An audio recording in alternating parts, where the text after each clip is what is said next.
At age 25, he meets a missionary, a real live, in the flesh missionary. Robert Moffat, a veteran missionary from the southern part of Africa. Robert begins to tell him the tales of mission service. And David Livingstone begins to pray and dream like never before. And then Robert gives him this line. He says, David, the smoke of 1,000 villages where no missionary has ever been before are burning today. And David Livingstone cannot get that line out of his head. It rattles around. And he says, I gotta go. I gotta go to where they've never heard the name of Jesus, where the smoke of 1,000 villages. And he goes. He goes with Robert's family, Moffat family, to southern Africa and works at their mission station for 10 years, in the middle of which he was rewarded with marrying the boss's daughter, Mary. But after 10 years, he is restless. He said, I can't just stay at a mission statement. I've got to go. There's the rest of the continent of Africa. We've got to push this to 1,000 villages that haven't heard. So he hits the exploration trail, taking Jesus with him. His object, his goal, as he describes it, was to create a missionary road. He called it God's highway into the heart of Africa, where missionaries and others can follow, because Africa was a great unknown. There wasn't a map, a trail of, hey, you get on this river, you float down it, and you'll get to these people. Nobody knew where some of these rivers went. And so travel was incredibly, it was really impossible, because you didn't know where to go or how to get there. So David Livingstone began to press into the unknown. I want to put a map up. You won't get a great view of this, but from a distance.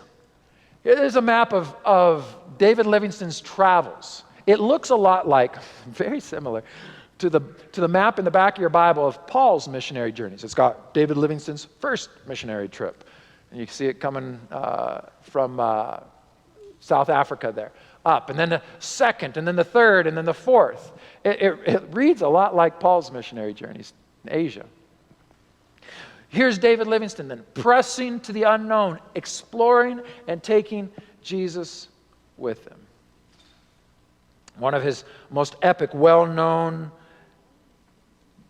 exploration trips, a 3-year trip from the Atlantic to the Indian Ocean. He tracks the 1,700-mile-long Zambezi River.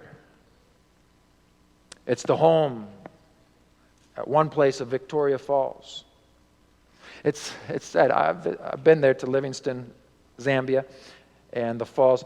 It's the tour guide there told me that when David Livingstone first saw the mist, there's just an explosion of a cloud from that falls. The mist goes into the air. From a distance, he believed he had finally discovered the industrial heart of Africa. He thought it was a bunch of factories. And so he thought, this is it.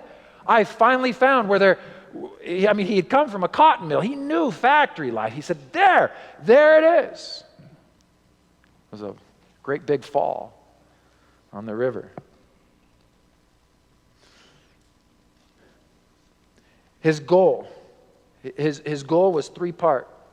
Take the gospel, build a map, and get rid of the African slave trade. Enough of it, he said. It angered him. Of course, this wore on his family.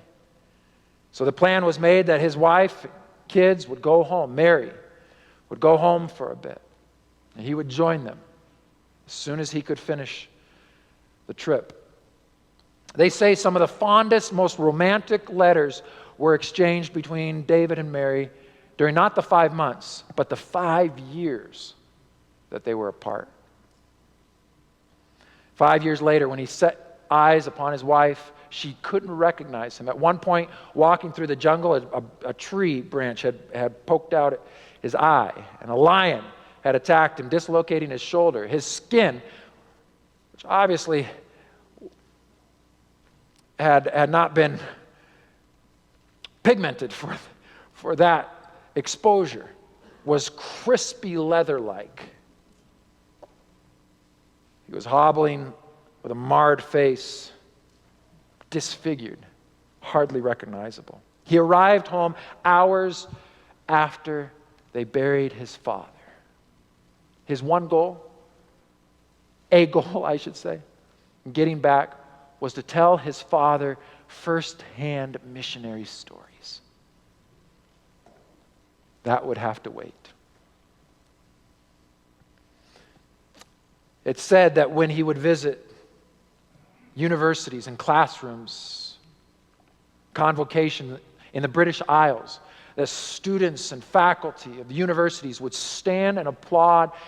They believed he was a giant of a man.